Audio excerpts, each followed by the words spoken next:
Hey everybody, we're doing the next 3 chapters of A Game of Thrones. I'm sorry I missed Thursday. My week got a little bit hectic, and next week is looking a little bit hectic too. So I'm going to record this, get this out today, and then I'm going to try to record another one later on tonight, so it'll be up on Monday.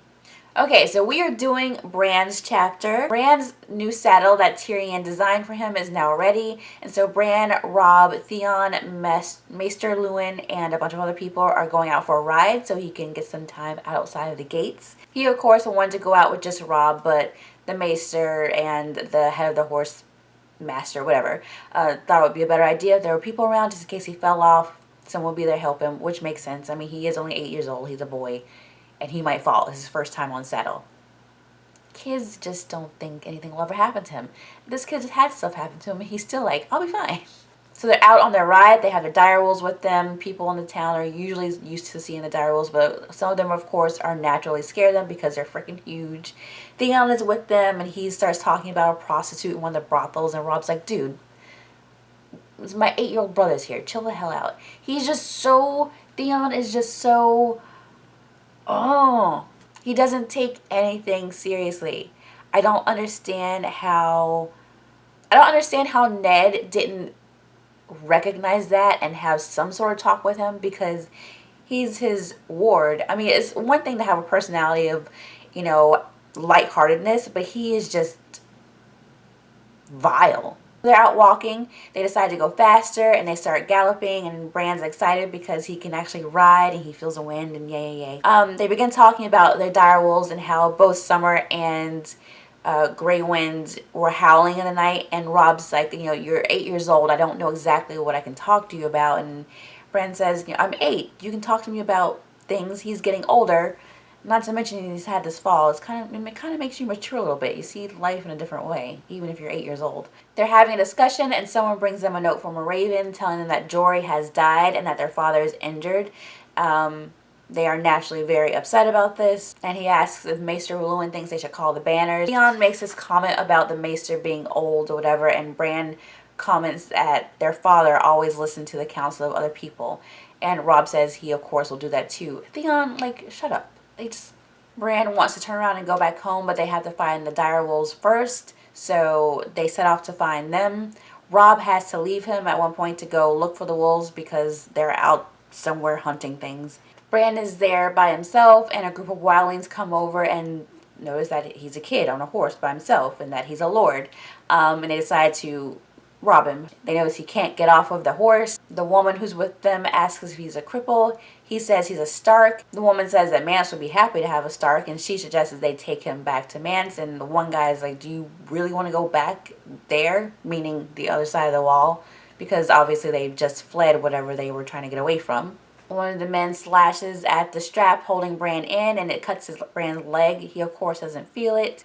And the man who cuts him is a little bit surprised by that. As he's staring at it, Robb comes up from behind him and is like, put him down and I won't kill you. They have an altercation. The direwolves come in, and that kind of changes the whole scene. They begin to fight. Direwolves slash net throats, being badasses. So the direwolves jump in. They start fighting people. One of the men grabs Bran and holds a knife to his neck and says, call off the wolves or we'll slit his throat. And Robb's hesitating because he knows they're probably going to kill him anyway. And then from behind, Theon nails a guy with an arrow and he collapses with a thud. Bran goes falling down. Robb's pissed because Theon could have hit Bran, and he's like, dude, I saved you. I hit him, didn't I? Robb says to Theon, I thought you were with Bran. Where the heck were you? And he's like, well, I fell behind with the Maesters. And then he's like, okay, I saw a turkey and I went to go chase it. And Robb's pissed because Bran could have died because you were chasing a turkey. They look over, they see the woman still standing there. Theon says they should give her to the wolves because he's Theon. Robb says, she's a woman, we can't do that. Bran says she's a wildling. He's probably a little bit bitter about what just happened too. But Robb's like, no, we'll take her with us and question her. So they go and they take Osha with them. I love how Robb just he's being the Lord. He's taking care of stuff and he's being sensible about things, despite the fact that Theon, who he pretty much grew up with, is there whispering in his ear, being like the jerk. He's still holding his own and not listening to that. Right now, anyway. Okay, so Tyrion is in the Vale. He's in the prison, and it's just like it is in the show, where there's one wall that's missing. The floor slopes just a little bit, so if you go rolling, you're going over the edge. I would probably have a heart attack, honestly, because I'm not scared of heights. I'm just scared of falling from heights. Mord is the turnkey, the keeper. He's bringing him food, and he's like bringing him a plate of food, and basically he's torturing Tyrion. He's like, "Come get it." Tyrion's like, "No, I don't want it." And the wind takes the plate out of his hand, and Tyrion calls him an ass, and the guy comes over and starts beating him. It's kind of funny. And Tyrion's like, "I take it back. I'm sorry." It's just funny. Tyrion's laying there and he's thinking about when he first got there, how he was a little sarcastic to Lysa, and he probably shouldn't have done that because he remembers her from court, and they don't take well to sarcasm. So they accuse him of killing the Hand of the King, her husband, and he's like, "Oh, did I kill him too?" You probably shouldn't be flippant when people are gonna, when people can kill you, Tyrion. I would have that trouble too. I wouldn't know how to keep my mouth shut, so I can identify with his problem. So Tyrion tells them once Jaime finds out what has happened to him, he's going to be pissed and he's going to come for them. And Lysa's like, we're in the Eyrie. No one can get in here. And he can't deny that because it's hell getting up there. But he notes out that it's not impregnable. It's merely inconvenient, which is what we noted before. You pay the right people, you can get in there. So they're having this little back and forth, and Catelyn tells her sister, "Remember, he's my prisoner. He can barely even stand up. Go let him rest and we'll deal with him later." So they'd carry him off. Now he's stuck in a cell with Mord being a jerk with his food. So he's lying in the cell and he realizes this is pointless. He needs to go talk to them because he's Tyrion. He knows he can probably talk his way out of this. So he calls for the turnkey guy, Mord, who's very simple. He's a very simple man. And he tells him, "Listen, I have money. If you deliver a message for me, I will make sure I give you whatever money they had in the purse that they took from me when they put me in the cell." And Mord is listening because even though he's a simple man, he recognizes gold is gold. Money talks, no matter what century you're in.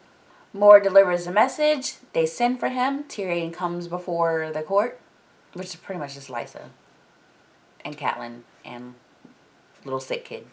And Tyrion starts confessing to wanting his father dead and his sister dead and having sex with whores. And Lysa's like, "These are not the crimes I want you to confess to." And he's like, "Well, these are the only ones I can confess to because I didn't do anything else." And Lysa says because he won't confess, they're going to send him back to the cell, in a smaller cell. And Tyrion says, "Is this the way justice works here in the Vale? Because if I don't confess to something, you're just going to put me back in the cell until I do?" He wants a trial. And she says, "If you're tried and found guilty, the only way out of this is through the moon door. We don't have a headsman who can knock your head off. You're going through the big old gaping hole in the floor. And if you want a trial, my son's going to listen to what you have to say, and then he's going to rule on it." And nobody wants this little crazy kid who's still breastfeeding to decide what happens to you. He just wants people to fly through the moon door, so that's not optimal. Tyrion knows better than to take this choice, so he demands a trial by combat. Everyone in the hall laughs because this is the most hilarious thing to them to imagine him fighting someone. A bunch of knights come forward and they want to fight for the house of Aaron, and Lysa picks this guy, Verdus Egon, whatever his name is, doesn't matter because he dies. But this guy's like, "Milady, he doesn't want this at all. He sees how ridiculous this is, but she named him her champion, so he has to fight for her." So Tyrion says that he requested Jaime to be his champion, and they have to send a raven for him. And they said, "No, we want this to be done and over with soon, so you need to pick someone now."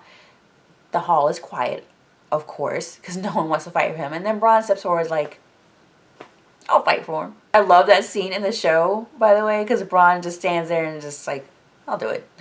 That's all for Tyrion. Next chapter is Ned. He is out cold from drinking the milk of the poppy after he got injured. And he's dreaming about Lyanna laying in her bed of blood in a tower long ago fallen or whatever. He's basically having the memory of fighting Sir Gerald and Sir Oswald. Oswell.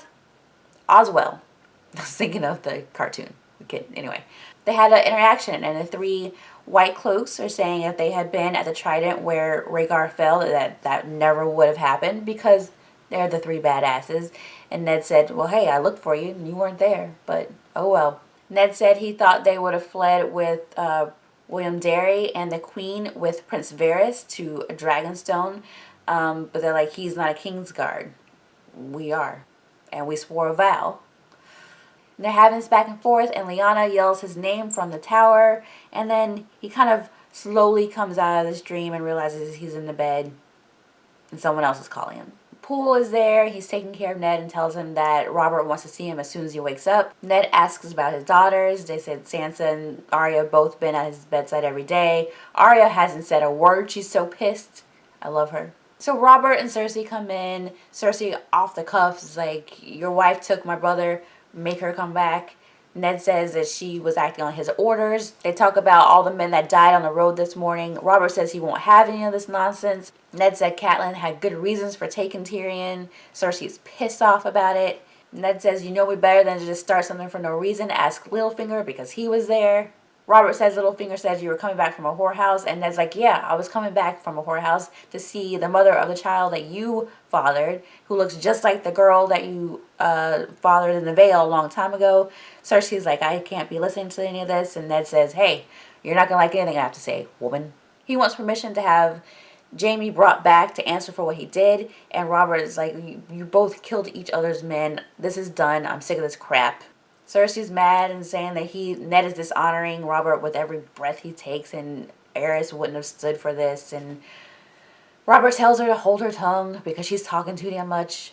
And Cersei says the line that you should wear the skirts and I should wear the armor. Robert hits her, and she says she'll wear that bruise with honor. And he says, hold your tongue or I will honor you again, which is one of the best lines of anything. It's horrible. It's horrible, but it's such a good line. So Cersei leaves, and Robert says, like it or not, you're my hand, so just suck it up. Ned brings up Daenerys again, and Robert is like, listen, I already made my decision. You just have to deal with it, okay? Ned's asking him, if you're not going to listen to me, why am I your hand? And Robert says, because who else am I going to get? So put the damn badge on, because if you don't, I'm going to put on Jaime Lannister. And we all know what's going to happen if he names Jaime the hand, like Ned's dead. All three of those chapters went pretty much scene for scene just the way it did in the show. It's nice to see that they adapted so much literally to the screen. Of course, you have to leave things out because time. You can't put a whole book into a film. Like, that would just take years. Well, I guess they did have years. But it would take even longer, and some things aren't necessary. But they really did, all three of those chapters translated to screen pretty much just like it played out in the book. One thing, I didn't even pick up on the fact that Maya, the chick in the Vale, was Robert's daughter. Thank you for pointing that out because it went way over my head. So that's her, huh? Aw. And now she has a little sister that looks just like her. Okay. Alright, that's it. I will, again, I'm going to probably record the next 3 chapters later on today, and I'll have it up on Monday for you. That's it. I'll see you on Monday. Bye.